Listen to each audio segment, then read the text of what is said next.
Oops. Oopsie poopsie. Across the Universe. Okay. 2007. This is The Joe Gaither Show on BamaCentral.com.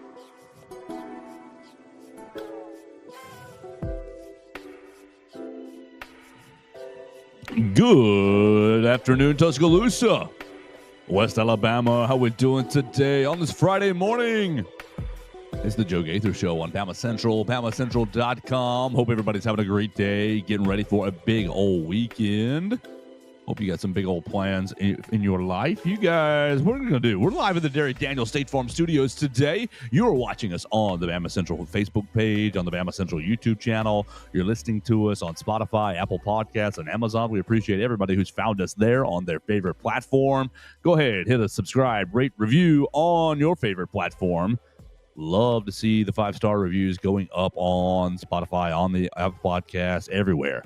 So we're going to have a lot of fun in the Derek Daniel State Farm Studios today on a Friday with you. Invite you in on the comment section at Joe Gaither 6, at BamaCentral, at MA_Woods_ on the Twitter machine. You can send us a comment right there, or you can join us on the voicemail line at 205-462-7340, extension 800. If you want to be like our friend Roy in Lake Gunnersville, Dax, a couple times this week. We had a mystery caller as well. We'll take all the phone calls right there on the voicemail line at 205-462-7340, extension 800.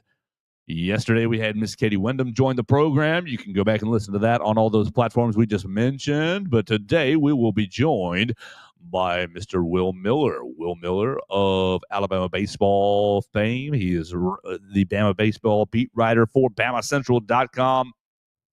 And we want to catch up with him because there's only a couple more weeks left of the baseball season. It's been a minute since we have done that. And we also want to delve into Wrestlemania with my friend Will Miller, because Will Miller, Mason Woods, and myself all are excited, I would say. Well, I don't want to put words in their mouth, but excited for Wrestlemania weekend. So that's going to be what's on tap today. We're going to talk about Dane Brugler's 7-round mock draft. We want to look at where everybody got it selected. Everybody got slotted to, and decide what kind of fit that looks like. Dane Brugler does it at a super, super high level. I think he does it just about better than anyone, honestly. Yeah, I agree. And that voice you just heard is our friend Mason Woods. You follow Mason Woods, MA_Woods_. He's going to be helping us record. He's going to lead All Things Bama, a new episode of All Things Bama here in just a little bit after we record this. Good morning, Mason. What's going on, man? You excited? And what? I mean, you were telling us briefly about your night before we got on air, but a little fun time at the university last night. Yeah, went with my wife to the university. What is it? Allen Bell's Theater, I think is what it is. Saw the student production of Cabaret last night. She had a great time. I didn't have as much fun. It's just musical theater is not really my thing, but hey, it's okay. I'm glad we went. She had fun. There for the wife. Yeah, I'm sure that I will look back on it and be able to, make some funny comments in the future and things like that. So, had an okay time though.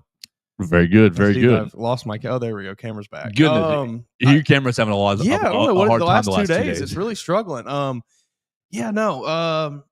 Got late. Got home a little late last night, so I'm a little tired this morning. But we're doing okay. I'm ready to get into this mock draft, like you were saying, and talk about who I think is probably the premier person for draft coverage. I think they give you the best information if you are looking for draft coverage.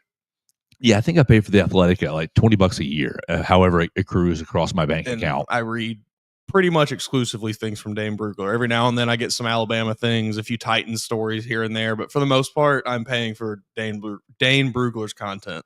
Mm-hmm.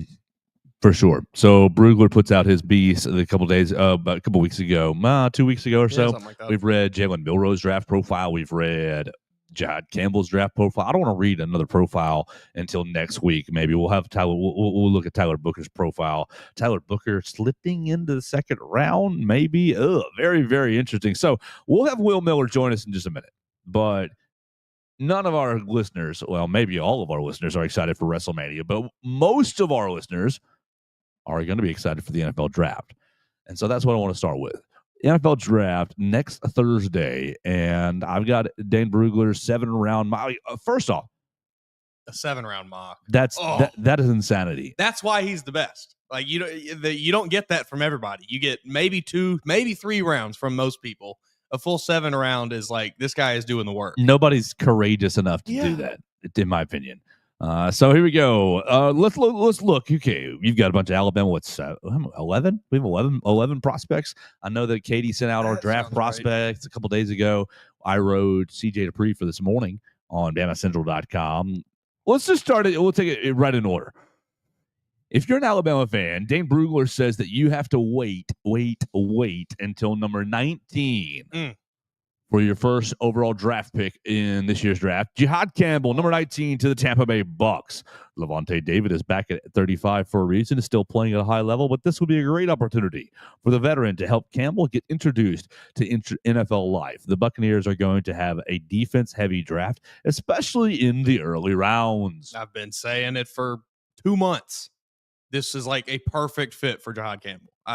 Pair him, let him sit for just, a little bit behind Levante David, who has been one of the best linebackers in the NFL for the last 10 years, if not more.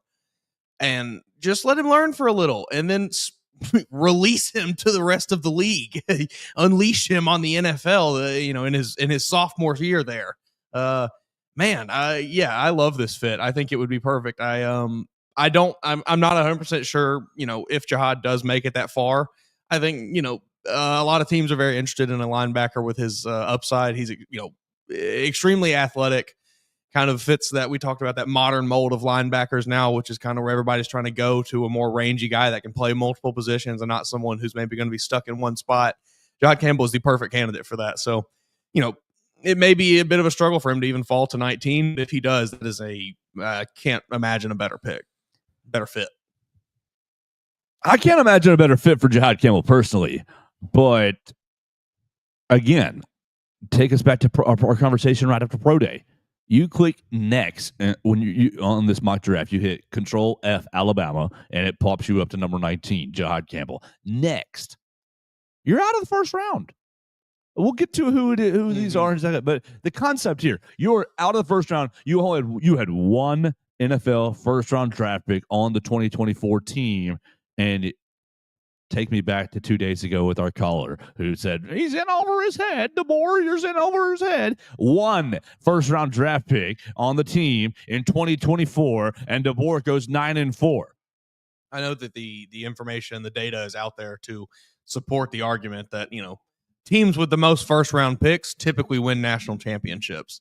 I remember, within the last couple of years, that story from someone coming out, and I remember seeing it coming across my timeline and being like, I'm not surprised by this information, but I'm glad to see it all here laid out in front of me.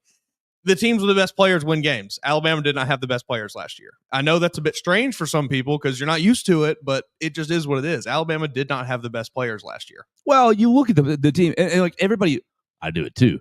You think about the team.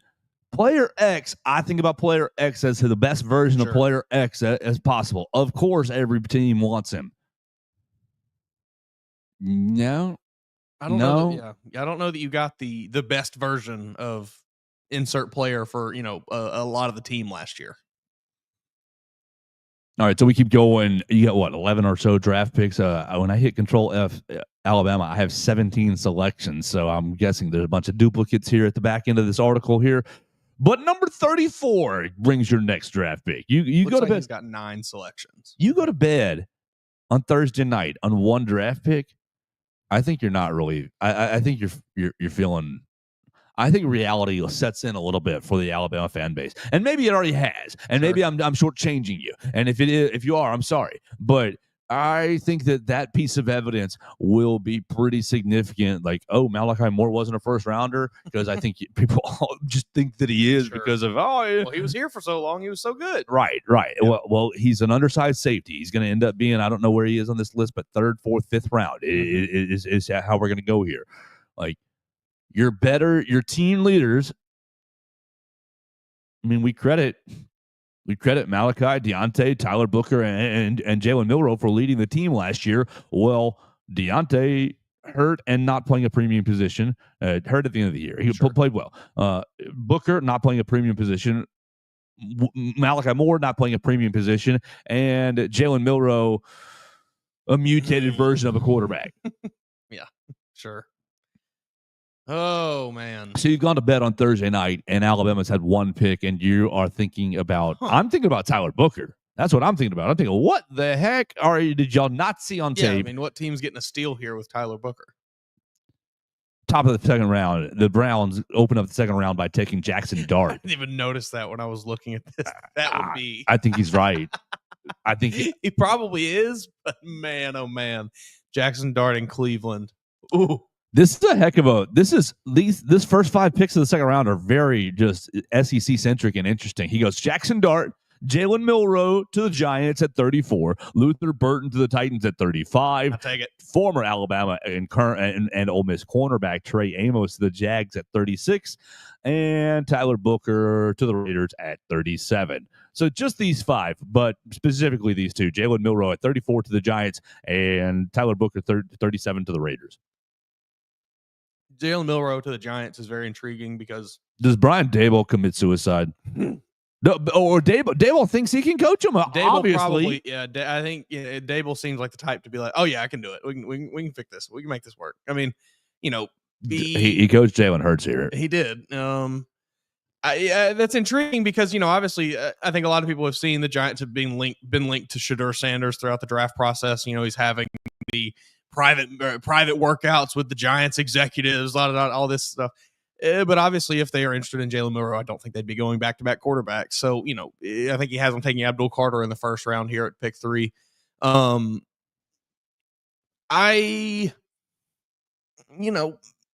We've talked about it a lot on this show. If I were the Giants, I would probably not opt for that plan.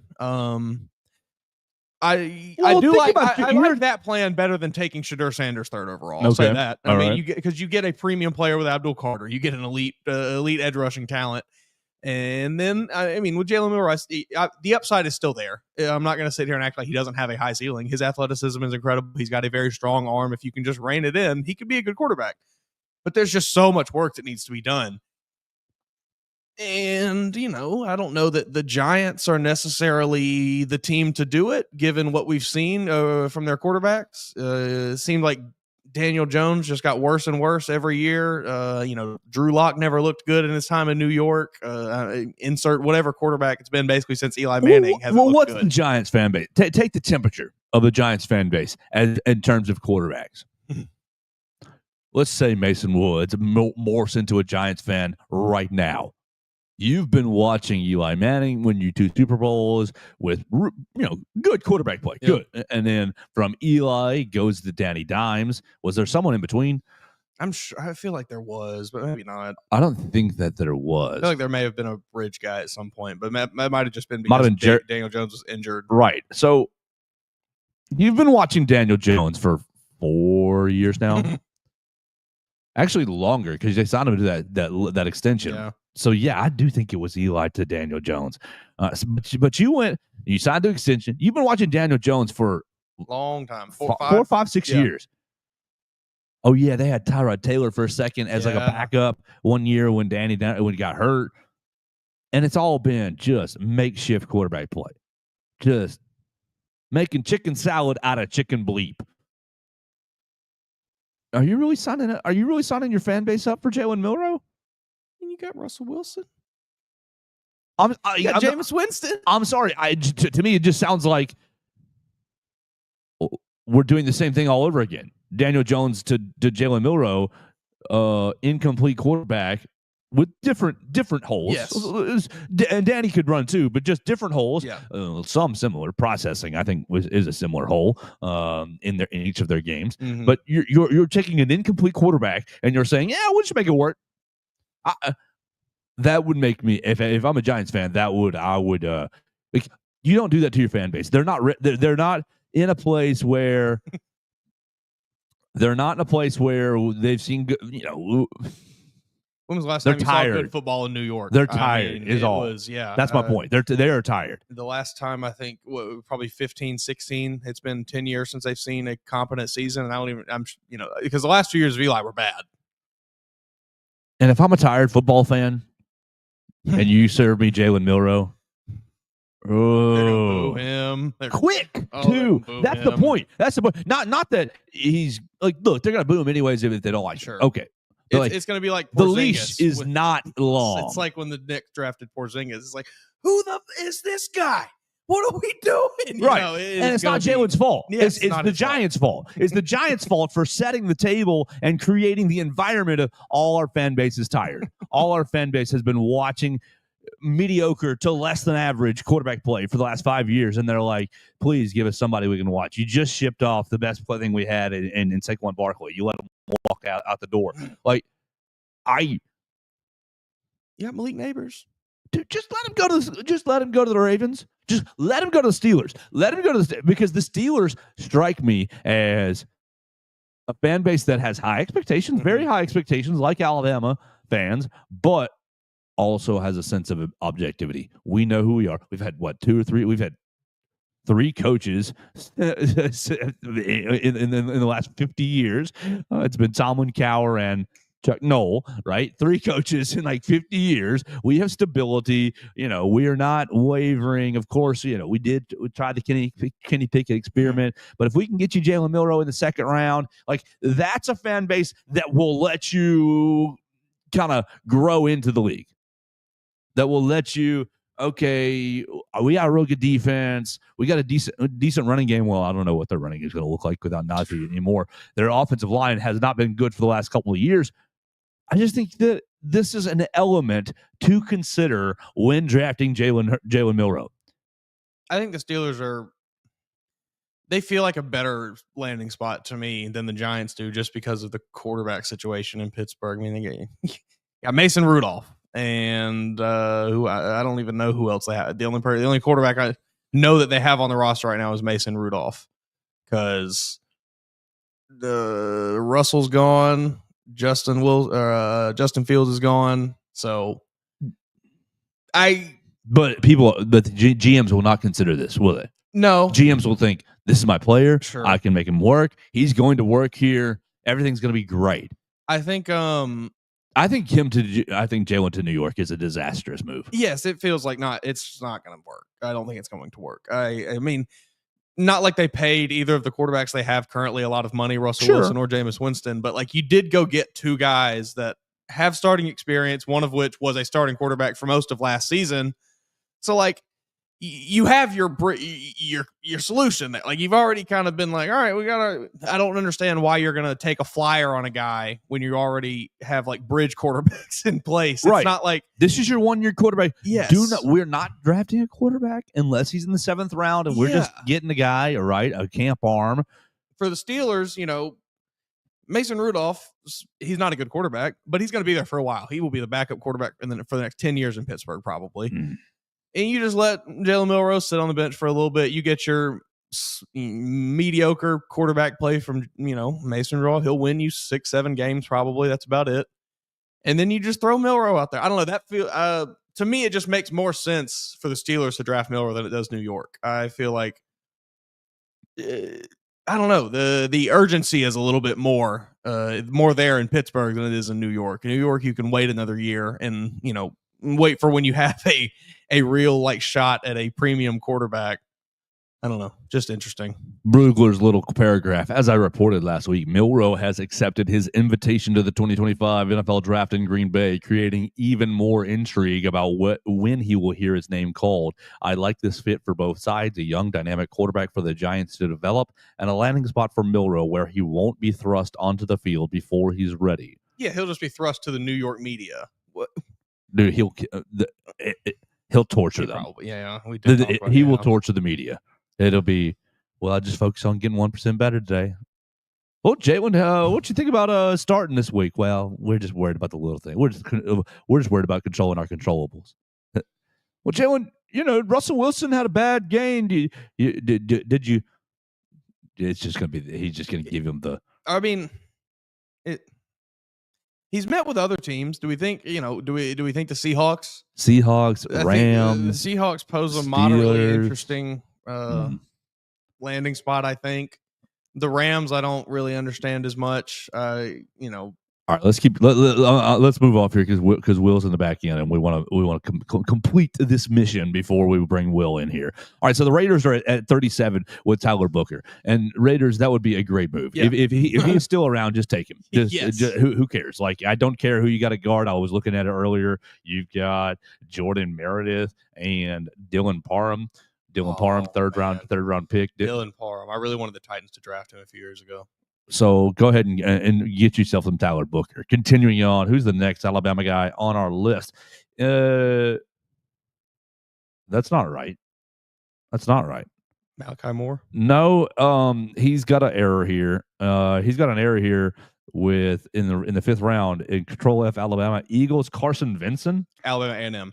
Okay, that's why. Scroll over, just it says A&M beside it. If you just, I did that yesterday too. I was like, who is Carson Vincent? You're exactly right. All right, so next is Malachi Moore right there at 172. Oh, you know what? So many Alabama fans will be so happy at 169. The Bills. He's got the Bills taking Seth McLaughlin. Roll Tide. All right, Malachi at 172 for the Seahawks. 5th round. You've gone from a second round to 2 second rounders, 1 first rounder, 2 second round picks, and then you're sitting on your butt. You're going to bed early on Friday because no 3rd round picks, and then you don't have to click into the draft Saturday at 11. I guess is when the 4th round starts. Get into the draft about 12:30. On Saturday for the 5th round. Like, are we seeing the problems on the 24 team here? Not only are the better players in non-premium positions, but they're also not necessarily the best players at their position. Look, Malachi was amazing. I don't want to see Malachi in a dark alley. I don't want to be running across the middle against Malachi myself. But if Malachi were an elite safety, his name would be Brian Branch. Sure.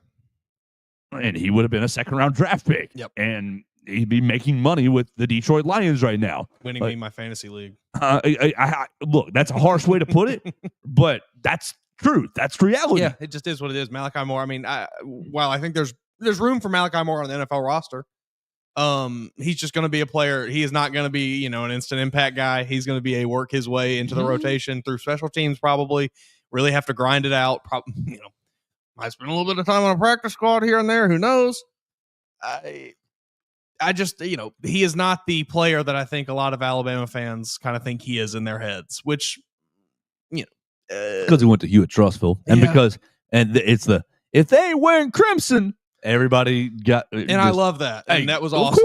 Of course. I like to see that is still being carried along after Malachi Moore now. But he never at any point last year was an elite player at his position. He was always just pretty good, and that's what a 5th round pick is. You're pretty good. And here we go in the 6th round. We've jumped down to the 6th round now. The Cleveland Browns at 179, taking CJ Dupree. Another guy who, not going to be an instant impact guy, probably going to be, special teams, maybe works his way into the rotation as like a 3rd tight end kind of deal. But I think room for him on an NFL roster. 202, Los Angeles Rams is still in the 5th round, taking Quandarius Robinson. Like, come on, what are we doing? We're saying the same things about all these guys. Yeah, 214, LA Chargers. 214, LA Chargers in the 6th round, taking Tim Smith. Here we go. And then, so that's all of them. I missed no Robbie Oots. No Robbie Oots. Wow. No Rob. That's a mistake. No Robbie Oots at all. No. And so there's your 2024 Alabama season. Like, all your draftable players are getting drafted. Like, look, Tim Smith plays a premium position. You play defensive tackle. You play defensive end. Q Robinson, you play one of the most premium edge rusher, and you're in the 6th round. Like, good players, but not elite. Yeah, good college players. Yeah. All right, so gonna have a lot of fun with the NFL draft next week. We will. Yeah, exactly. Future Super Bowl champion Cam Ward. Oh man, we're gonna have a lot of fun with the NFL draft. Let's turn our attention. Oh man, I closed out my notes page, which had my ad read on it. So right there, boom. Let's turn our attention to Will Miller. We're gonna talk about Alabama baseball blowing the game last night and what they've got ahead of them for the last couple of weeks. Then we'll talk about Wrestlemania, and then we'll all have a great weekend. Before we do that, though, we want to tell you about our friends Warren Tire and Auto. They've been a Tuscaloosa and University of Alabama staple since 1961. They're in their third generation of family ownership. Russ Warren is running that thing right now. Go see him today. Warren Tire and Auto is the go-to place for all your automotive needs. They've got 2 great locations to serve you for tires, brakes, and alignment. You can reach out to them on 15th Street at 205-759-5505. For all your other automotive needs, you can see them on University Boulevard. Call them there at 205-758-2739. So 2 great locations to get you in and out and back on the road.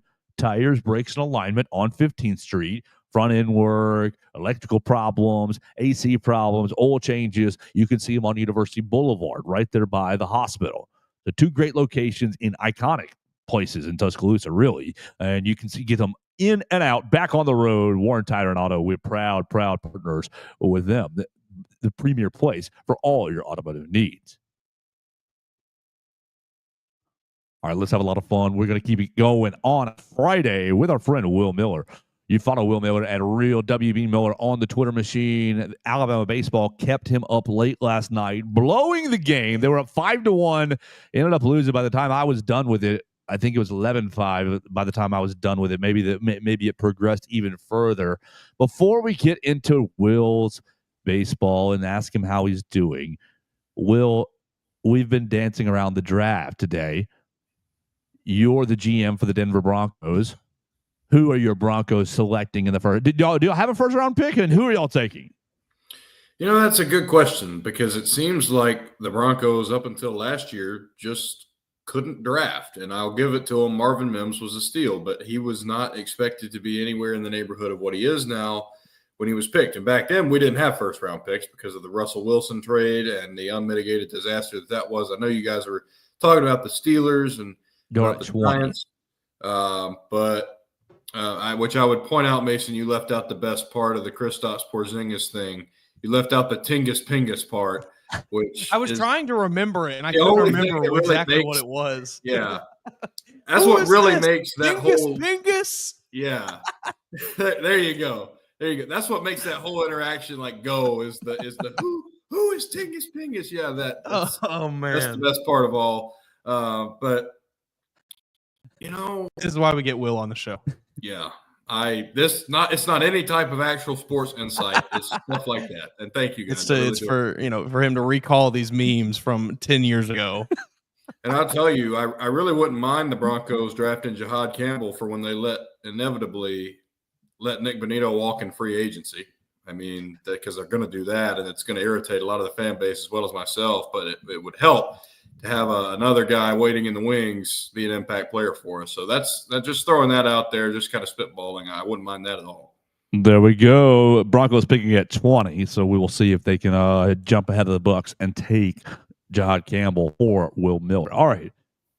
Will, we're really having you on for 2 reasons. To talk baseball, give us a little update. So, man, hearts are broken yesterday, but really it's WrestleMania season. So let's continue on giving the people what they want. Alabama-related content with the baseball stuff. Losing to LSU last night. Really, really disappointing. Up 1-0, up 2-1, up 5-1, and then really just collapsing from what my stat broadcast could tell me. I was actually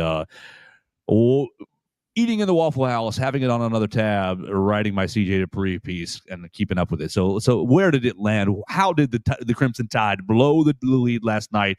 And really, what in the world's going on? Because it seems like every time I look up the last 2-3 weeks, it's been bad results. That it does. Last night specifically was a bad one to lose. They're up 5-1 going into the 6th inning. LSU gets 3 runs in the bottom of the 6th inning, and then things really change in the top of the 7th. Alabama gets 2 on. They advance to scoring position with 2 out, and Justin LeBron gets rung on a low pitch, 3-2 to end the inning. Mike Morrison gets ejected from the ball game. LSU takes the lead in the bottom half of the inning, and the word Simon used was snowballs. And I think that's a perfect description of what took place. It ended up being 11-6. Alabama scored a meaningless run in the ninth when Kate Snell walked with the bags full. Last night was, to say a comedy of errors would be an incorrect term, but it really does feel that way when you look at the scoring line, when you look at just how things progressed in the late innings. I mean, that's kind of the conclusion that, an objective observer maybe would get to that didn't, see every pitch of the game. This was a game defined by momentum swings. These last 2 weeks have really been defined by some offensive struggles, and last night they didn't really have that. They hit a bunch of home runs, just didn't win, weren't really competitive at the end. The starting pitching has been a problem, which last night Tyler Fay did a really good job to open the series. They kind of shifted the rotation around. Part of it was just because of the short turnaround between Thursday and Saturday instead of Friday and Sunday like is customary. You have obviously Easter coming up. Necessitating some changes. You got Riley Quick going tonight, which normally Zane Adams has been the number one guy. Those two have been flipped around. This is a must-win game for this Alabama baseball team. I mean, last night was one of the most important games of the season so far. Couldn't get it done. Tonight becomes one of the most important games of the season so far. It's going to be your best starting pitcher on the mound so far this year. But I guess it comes down to how you're going to be able to manage not only the bullpen, because the bullpen was not sharp last night, but also just manage these momentum swings in an environment of Alex Box Stadium where it's one of the most imposing places in college baseball. They were out in full force last night. They're going to be again tonight. And that is so much of what goes into the experience of playing against LSU, is that when you have them on the road, that's another element to deal with. I don't think that Alabama really acquitted itself well in that area last night, and it was important. Well, I'm watching like a casual, right? I'm watching in and out, and we know Justin LeBron is really the real deal. But I'm seeing you lose a series at Auburn, you lost a series with Mississippi State. You're really just kind of, I don't know, up and down. And it's really, I think, correct me, but up and down since the Tennessee series. You've got a couple of weeks left. Is this just, hey, brother Joe, you don't watch college baseball enough, par for the course? Easy. This is just normal SEC ups and downs, ebbs and flows for a season. Because my spirit is weakening a little bit. My spirit is a little bit, kind of withdrawing. So I ask you, is this just normal ebbs and flows? Obviously, Rob Vaughn's second year, learning lessons from last year. The program's been on the up and up. How would you assess where this Crimson Tide team is, even given maybe the rocky results lately? Some of it definitely is ebbs and flows, and baseball is going to have those. They're 8-8 in the SEC, and I think outside of like 5 or 6 teams, if you tell them at the front end of the year you're going to be 8-8 through 16 SEC games, you take it. And I think Alabama's one of those teams that on the front end you'd sign up for that more times than you wouldn't. But at the same time, they've lost their last 2 SEC series. I would lean that it's probably likely they lose a third this weekend. And that's not where you want to be. They get swept. They're going to be 8-10. All of a sudden, they're below 500 in the league. Like I mentioned, their starting pitching has been an issue. And if they lose this series, that probably will end up holding true because you can't contend, you can't win without your pitching being on point. And Alabama's hasn't been. But like I mentioned the other day, it's been certain games they can pitch and don't hit, as opposed to the other way around. Like you saw in the game against Mississippi State last Sunday, where they only had 2 hits, as well as Justin LeBron with a hard hit ball that was correctly scored an error, even though a lot of people wanted it changed to a hit on Twitter. But I digress. There have been a lot of different areas of concern to come up for this team. And yes, some of it is just normal SEC baseball. These are some of the toughest teams in the country, week in, week out. That being said, you don't want to lose a series to Mississippi State that's 3-9 in the league coming in, and a lot of people are calling for their coach's head, it seems like, every year almost, because, they have a national championship, right, this decade, but they also have multiple years where they have single-digit SEC wins, and missing Hoover, and that's not the standard over in Starkville. And Alabama goes and puts on a lifeless performance largely against them, did win the middle game of that series. So, yeah, something does have to give. Something does have to turn around. This team is capable, but it's about, complementing that with action and delivering the results. That's what they haven't done yet. If they can steal these next two at LSU, that could go a long way. So you mentioned, obviously just inconsistency being an issue. Kind of, it sounds like something we talked with Katie about the softball team earlier this week. Sounds like they're both kind of having the same problems. But softball, got the big series win over Oklahoma, and it feels like they maybe unlocked something. Do you think that, getting a big time series win, if Alabama were able to say win this series this weekend, would that kind of unlock something you think for the rest of the season here, or is that inconsistency still just a kind of a concern for you? Do you feel like just one series win here isn't necessarily going to mean anything for the rest of the year? That's a great comparison, Mason. It's the one I would make because, you were right on it. I think the softball team's played the best they have all year. And there are probably a lot of cynical people on social media that would tell you that's not saying much. But, money's still green in the end in this situation, right? They are. And they had really an offensive outburst in the early stages yesterday and ended up winning the game over at Florida. I certainly believe that a series win like this, and it goes such a long way because it also adds confidence. In diamond sports, it's so easy to get mired in a slump, whether it be individual or team. And you get down and, you show up every day and you practice, you take your hacks, et cetera, you throw your bullpen sessions, whatever the case may be. But something's not clicking, and that kind of has the potential to just pervade the mindset, leach its way into the dugout. That is as dangerous as dropping a fly ball. When you're coming in with the mentality of, I'm on the low end of the roller coaster, how am I ever going to get out? It's going to show in how you play. I think anybody that's played will tell you that. I think anybody that's coached will tell you that. So if Alabama can win this series against LSU, and I don't necessarily know if that is plaguing this team or not, but it could be. And again, it's potentially lethal because you have, for example, last season, 1st of May, they go to Starkville and the whole team gets food poisoning from the hotel in Columbus. And after it took them a while to get back from that, but that's a point in the season that, SEC tournaments in 3 weeks. And they were kind of listless after that from that point until, the end of the year. And they won a game, but, they didn't have a great series. And I just think that really affected them in the long run. And even though it's not food poisoning, I'm sure the guys on that team would tell you they'd pay money to never have to go through that experience again. Losing can be like a poison in some senses. Will, did you pay your taxes this year? Yes, I did. Interesting. Yes, of course.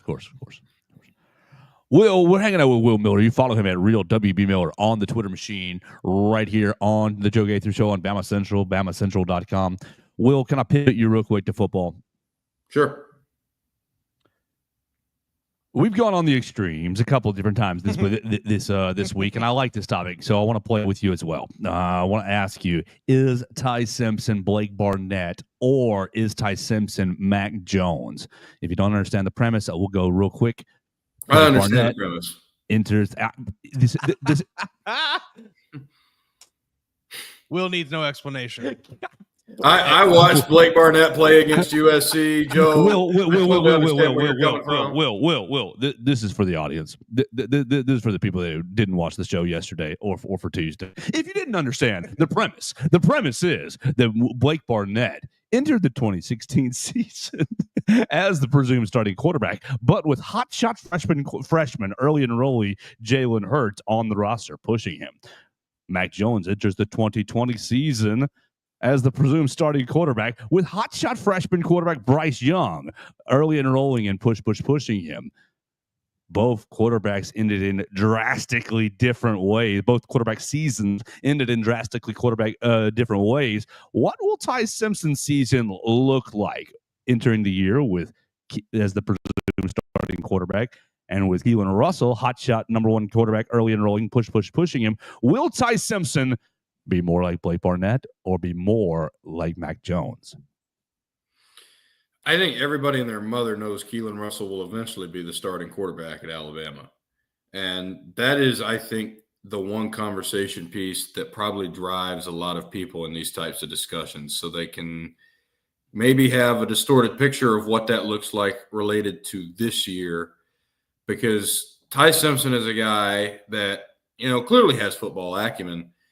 Say what you will about him and his quarterback competitions against Jalen Milroe and Tyler Buckner once upon a time feels like a lifetime ago.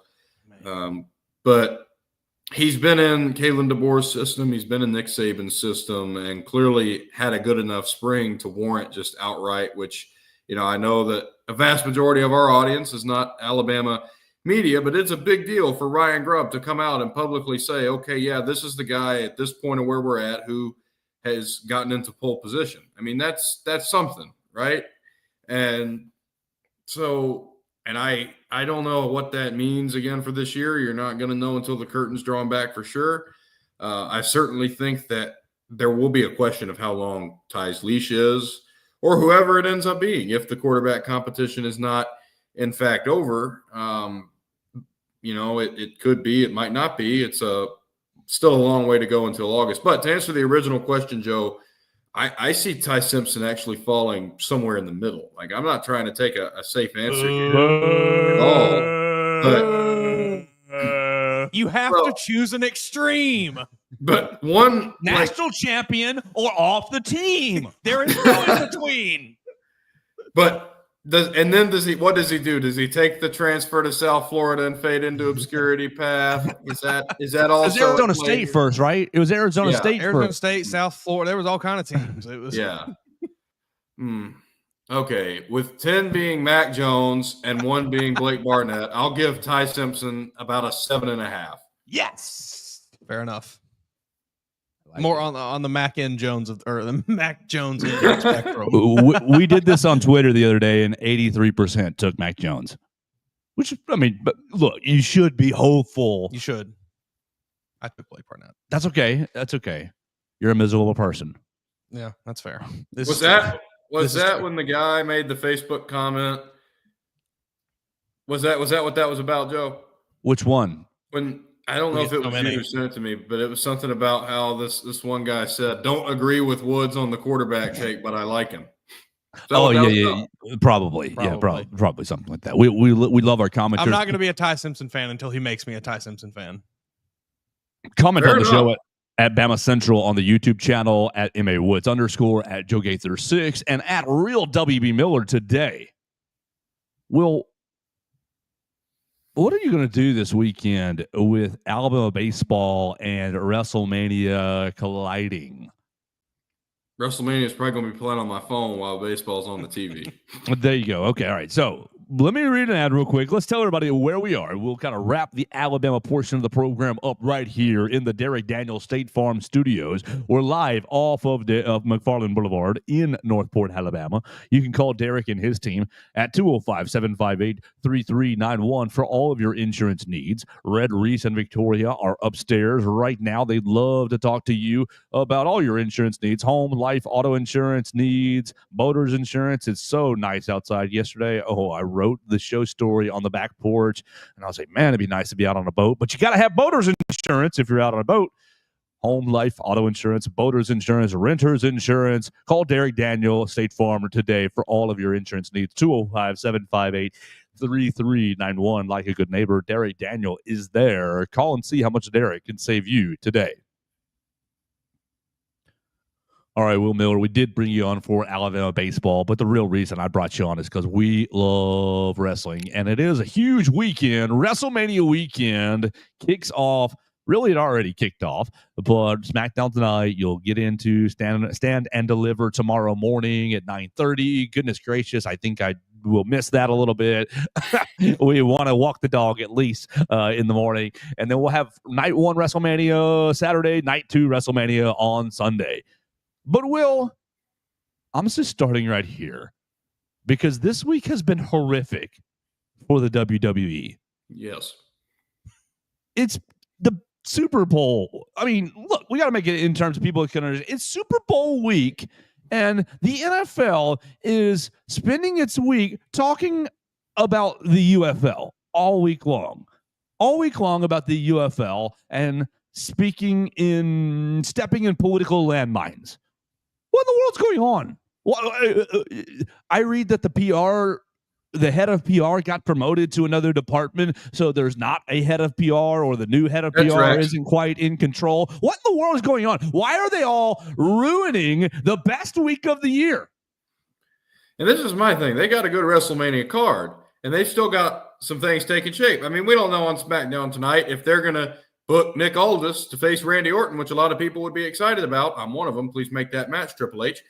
Still so much potential intrigue around this card, so many matches with so much heat on them that honestly, there's a lot of good potential bookings that are completely flying under the radar. And of course, as you touched on, Joe, rather than highlight those, and you're in Sin City, it's going to be a heck of a weekend. And it's like some people don't even know it's this weekend. Are they all drunk in Vegas? Is that it on these podcasts?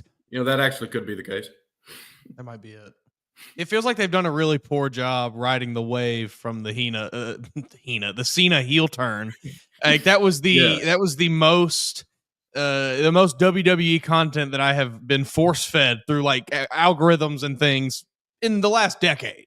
Because obviously I interact and I watch WWE, but you know, in times like this, like I get a little bit more than the average person probably, but it was like every other video was, you know, Travis Scott slapping Cody Rhodes or John Cena, you know, making the face at The Rock slitting it. Like, it was everything I saw online was that. And it feels like just every week, it's just gone further and further and further down the hype train. And I don't know.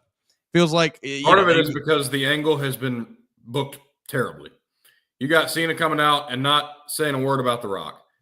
I mean, it's been fun to watch John Cena roast little kids in the audience, and you know, there's a hilarious aspect to that, to John Cena when he's so obviously playing a character, coming out and talking about, oh, this little kid, he's part of a toxic relationship, you know.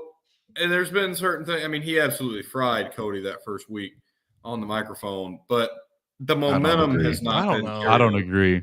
I don't agree. Know. The momentum has not really been carried over. People chose me. You were chosen by a man in the boardroom. And again, Cena, you can't keep your mouth shut this morning. The headlines. I know people are going to be mad at it, but I just love Vince McMahon. I love Vince McMahon. Vince McMahon, blah, blah, blah, blah, blah. And it's like, brother, like. You can't just say that anymore. Exactly. It's crazy. Like praise the Lord for CM Punk this morning. Thank you, Phil. Well done. Phil comes out and says, "Oh, another one of these podcast interviews, I'm sure." And you know he's not going to have a problem besmirching Vince McMahon, which Vince obviously deserves it. But even if he didn't, even if Vince was the most saintly person alive, which he's more to the other extreme on that, CM Punk would still probably find, or at least he would at least have negative thoughts about him. I just can't believe that they keep stepping into sides on the political spectrum. Look, I get people feel one way or the other. Okay, great. And I'm not here to debate that or move you off your position. Great. But what's the Michael Jordan line? Republicans buy shoes too. Like you want both sides of the aisle buying your product if you're an entertainment entity. Obviously, we know that Donald Trump is a WWE Hall of Famer, and I'm not shying away from that. But like, it just seems like you're asking for trouble this week. And okay, it would be one thing for me, Will, if the commentary was living in the political realm. All right, fine. I can deal with that. I can give you free speech. I can give you people feel different ways, whatever. What in the will they leave Tony Khan alone? Please? Will you leave the AEW folks alone? Like, I get they're supposed to be little brother, and I get they're supposed to be the off-brand. Like you've got half their roster right now. I mean, That just feels like bullying. Right. I mean, the top of the card is Cody Rhodes right now, one of the founders, preeminent faces of the company. You get, they're all up and down NXT, former AEW people, other people on the main roster. I mean, you have got most of the pieces. I mean, I hear that, for WWE's purposes, we'll call him Rusev. He just signed back, here in the last couple weeks, things like that. I mean, it's just at some point, it's just not necessary to even acknowledge their existence. Well, that's the point. Like, look, be competitive. Great. I'm gonna go do shows in your backyard. I'm gonna sign your talent. You're gonna sign my talent. Whatever. But it's the petty nyenya. Oh, he wouldn't do it if he wasn't a billionaire's kid. He wouldn't do. Oh, he's only doing it because he's got a bunch of seed money. Okay, well, they did just pass WCW for syndicate for like amount of time on the air, so they are doing something right. I don't know. To me, what you've done, Nick Khan, is caused me to go to HBO Max this week. I'm sorry. Like, hello, WWE Mark. I am watching WWE all the time. What I have done this week is turn to HBO Max and turn on Dynamite and Collision to check out this product, this AEW product that you guys are so afraid of. Which is not what it was, but still pretty good. I've enjoyed what I've seen on Max so far. I miss my Ricochet. So anyways, another Vince McMahon mistake. God, you don't even get me started. I could go on rant after rant about Vince McMahon and his misuse of Ricochet. Ricochet was signed right when I first became a big wrestling fan, and he participated in that ladder match at TakeOver New Orleans for the inaugural North American Championship. And I thought, okay, this guy's got it. And obviously, he was never an 80-grade talker. Is what it is. Most of them aren't, truth be told. I did not think that should have precluded him from being a relevant face on either brand, and yet it did. Well, so it's been an interesting week getting ready for WrestleMania. Because Monday's Raw was okay. I am looking forward to SmackDown tonight. Let's start getting into it, because regardless of what happens off the TV set, I will be right in front of the TV set when it's time for SmackDown tonight and for WrestleMania. So basically, the last thing I see, Will Miller, is for SmackDown tonight to decide what in the world's happening with Randy Orton. Is there any other hanging thread for the weekend to be resolved tonight? That I am immediately aware of, no. I want to see Nick Aldis wrestle, and this seems like as good a chance as any. So, I don't know if Nick will do it, because you got to remember this is basically short notice for him too, because Kevin Owens comes out, a couple weeks ago and is like, oh, I have to have neck surgery. I thought it was a shoot at first, Joe. I probably told you that. But now, you're basically getting Nick into the ring with, a couple years of rust and not a whole lot of preparation time. I don't know how the match would be, but I do want to see it. Like, that's the wrestling fan in me, is like, okay. And on the off chance that, and I really respect both guys. I'm a big Randy Orton fan, but on the off chance that it sucks, so what? I still want to see it. So that'll be tonight. They're going to let Randy Orton punt him if they get the match. Then you need I totally agree. Got to. You've been teasing the punt. He was definitely going to punt Kevin Owens. Oh, yeah. Need to see it. You get a little Street Profits, SmackDown Champions on. How about that? Hunter. Every time I see Triple H is a racist online, I think, no, he's not. No, he's not. That's a dumb take. But then you're going to book the SmackDown Champions, the Black Tag Team Champions, on Friday night. You're not going to put them on a 2-night WrestleMania show. You're going to put them on Friday night, regular Friday night TV show, which they're going to win. It's going to be great.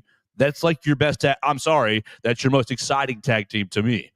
I do love me some DIY, but can we get the tag team champions? I know they're Black, Hunter, but can we get them on WrestleMania, please? I'm sorry, Will. Yeah, I've been a big Street Profits fan since they were in NXT. I am one of those Montez Ford, future Dynamite singles competitor believers. And that's not to say I think Angelo Dawkins is bad. I think that by sheer virtue of who his tag team partner is, he's one of the most underrated wrestlers on the roster. All that to say, yeah, there's no defensible reason to not put them on WrestleMania. All right, so we're cutting Mason out just a little bit. Let's bring him in here. Night 1 WrestleMania, seven matches. I don't know if you're looking at the card or not, but here we go. You got you're looking at it great. Yeah. So look at these 7 matches in the first night, and why don't you pick out what you are most excited to see, and we'll go off of that. Man, it's a great night. I mean, I think the obvious choice is between the triple threat match with Roman Reigns, Seth Rollins, and CM Punk, and the heavyweight championship with Gunther and Jey Uso. But I'm also very interested in seeing. Disappointed. Jey What'd you say, Will? Cannot win that match. It just cannot happen. I hope he does not. I think he's going to, but I hope not. I think he is too, and I sure hope not, because I'm not going to be able to buy that for a second. Jey Uso taking down the ring general. Gunther is far too terrifying. After he's already like 0 and whatever in world title matches in his singles career. Yeah, he's lost to Roman Reigns, 3 times in championship matches. This is not his first crack at the World Heavyweight Championship either. I mean, he has no credibility. And so, he lost the U.S. title match to freaking Austin Theory way back when that was, a thing going on. I mean, this guy in singles match, he's got 1 singles championship match win, and it's over Braun Breaker for the Intercontinental Championship, which obviously later won that title back, and he's had it ever since. I mean, what is Jey in singles championship matches? I don't know if either of you guys know. It's 1 and legitimately 8 or 9, if not a little bit more. There's no credibility there for him to beat Gunther, and that's even before talking about who Gunther is. That's going to take me down. I'm going to be so excited for WrestleMania. That's going to be the first match, and then Jay's going to win, and I'm just going to be like, it's going to take me down real hard. I'm not a Jey Uso fan. I think it's very cool how much fans like him. The entrance and stuff is awesome. I can appreciate the fan interaction and things like that. But every Jey Uso aura clip I see is from an entrance. There's no wrestling. Has to ring. There's no nice moves being done. There's no high flying dives, kicks or anything. No, it's him coming in and waving his hands in the air and yelling yeet. Everybody's like, "Oh, he's so awesome!" It's like, that's cool, but I'd like to see some moves. I'd like to see a move. It's because the 6-year-old love him. That's what it is, and the 6-year-olds apparently run everything because they're the ones that buy toys and merch. But man, it's frustrating. Lord, he's got the worst fear known to mankind. Boy, y'all see some of the merch prices. The lines to get it. People lining up I'm 7, 8, 10 hours beforehand to get in so they can get their greasy hands on a $3,500 signed championship belt. I am that target audience, and there's no chance. You saw Triple H put out his new Nazi belt that looks like Triple H or whatever, and it's $900, and it's well, that would be a super cool collector's item because it did look like Triple H's legacy all over it. Oh yeah, but they were selling they were selling John Cena's Elimination Chamber clothes for $75,000. The clothes that John Cena turned heel in. Somebody's going to buy it, Joe. I hope someone's going to buy it and get a John Cena wax figure to just set up in their house. And it's John Cena. That's the kind of person that could afford such a purchase if they're already spending $75,000 on jorts. Yeah, I mean, I saw a video of a guy walking out with 4 T-shirts, and I just know that he dropped $250 probably. They have these. They have the shows that aren't televised all over the place. And you can buy, I'm sure, I shudder to think what they cost now, but the last time I looked, you could buy a VIP experience ticket for $600 and something each. And so you get that, and it gives you get a chair, you get some sort of meet and greet opportunity, and you get early access to the merch table, which if you're spending $650 on a ticket to a wrestling show with no actual prestige whatsoever, you can probably buy a T-shirt or a belt. But I don't know who even these days has the disposable income for that kind of stuff. I'll stick with my $40 action figure every so often. Yeah. To add to my collection. Although, man, a championship belt would look pretty sweet back behind you there. It would, but like, well, we got to get a sponsor to buy it for that price. Yeah, exactly. That price tag is like, I can justify $40 going out of my bank account once a month and putting a little action figure on my shelf.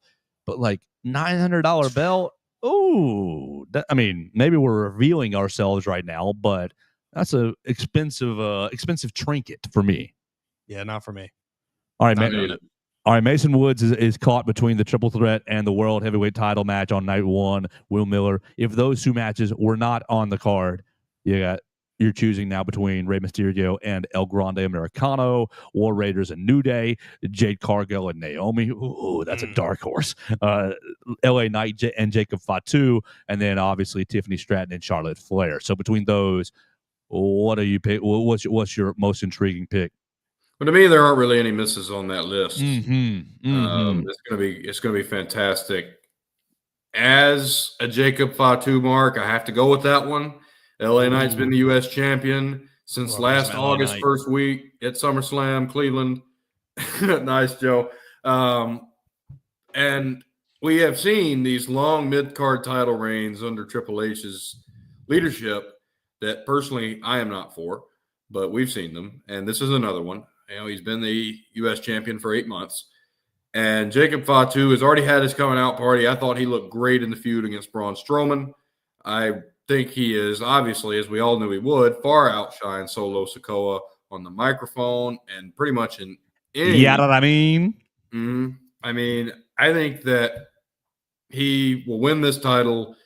I don't know if it's a squash match necessarily. It could be, but he's going to look really good doing it. It's going to be his kind of springboard into eventually the main event scene, which I think will be in by the end of the year. I'm really excited for that.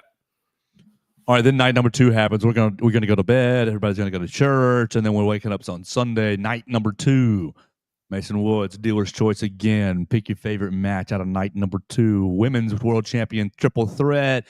I know Logan Paul, AJ Styles. You got a little women's tag team, fatal 4, lots of action. What you looking at? What's your favorite? It's got to be the Intercontinental Championship.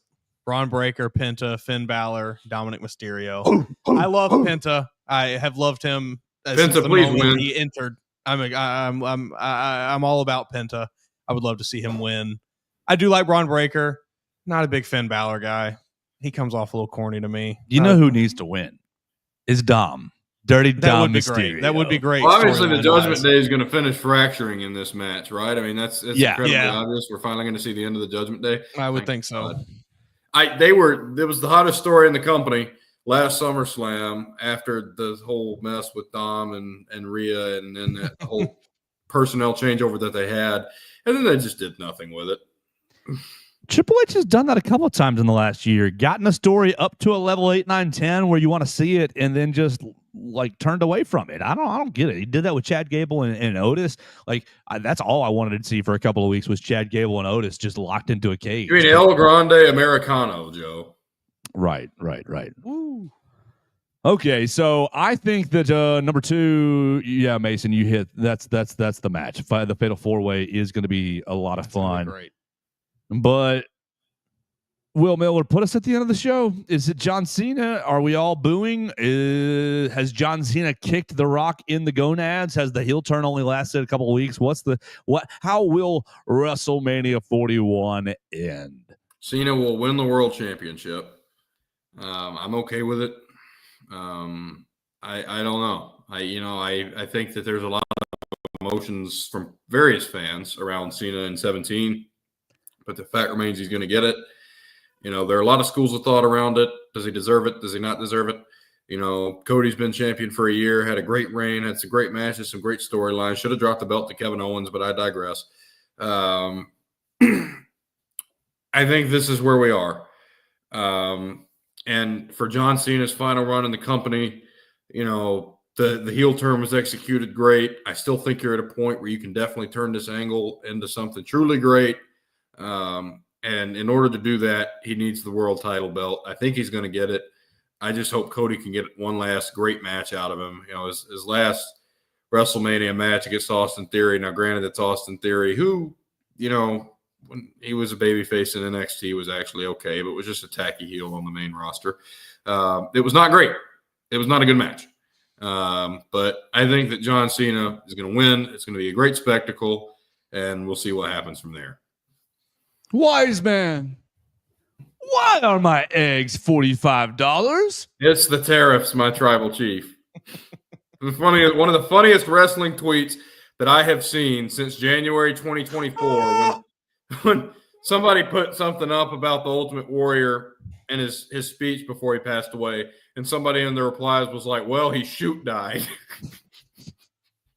Wise man, why are my eggs $45? Oh, man, Mason Woods, I'll leave you the last word on WrestleMania. What are you excited about? What are you fearful of, maybe? What do you hope might happen? I don't know. Give me inside the mind of Mason Woods as we land this plane. I'll say I'm fearful that the WWE is going to try to put Logan Paul over in this match against AJ Styles. They are. Continue to push it. I know. And it's going to suck, and I'm going to have to watch it, and it's going to be awful. And that match is going to be good, too. It's going to be a great match. Yeah. But, I have no desire to watch Logan Paul on my TV. WrestleManias, Mason. I don't know if you really know a lot about it. AJ Styles' WrestleManias, pretty much since he signed with the company, he had a really good match with Jericho and Shane McMahon in the first couple of years, which Shane McMahon is AJ's best WrestleMania match, if that tells you anything. It's been terrible. The Shinsuke Nakamura one was supposed to be like, and I know they were never going to repeat their match from Wrestle Kingdom in Japan, but it was supposed to be, watchable, which it was not. You've had other matches that he's been in at WrestleMania, the Edge one was a dud. I mean, that one disappointed me. There's been others, but the fact that this is where AJ is, he's one of the greatest in-ring performers in history, and this is where he is at WrestleMania. Again, it's going to be good. Logan Paul is going to be one of AJ's better WrestleMania matches of his career and could end up being the best if it's an absolute barn burner. But the fact that AJ is going to lose sticks in my craw. Yeah, that's going to suck. I'm just not going to have fun watching that. I really, really, on a deep personal level, dislike Logan Paul, not at all having to do with his character. It is purely outside of WWE. I cannot stand this person. Do not want to see him on my television. That match is going to make Abby excited in my house because I will be verbally booing the television screen, and she'll be like, "What are you doing?" Yeah, that one's going to suck. But she's not going to howl and do it with you. Is Tiffany Stratton's going to win this, right? God, I hope so. Because that's another thing. I sure. Well, we know Charlotte might have the power to decide, and Charlotte wouldn't put her over if it was unilaterally her call. So that one's a true toss-up to me. Yeah, I don't want to see Charlotte Flair win. I would not would not be very overly interested in that. I'm over Charlotte Flair. She can go away. That'd be fine with me. This story calls for Tiffany to after Charlotte's gone off script so many times. Tiffany needs to just whoop her tail. That would be great. Tiffany Stratton by Andrade interference. That's the ex-husband. That's Charlotte's ex-husband.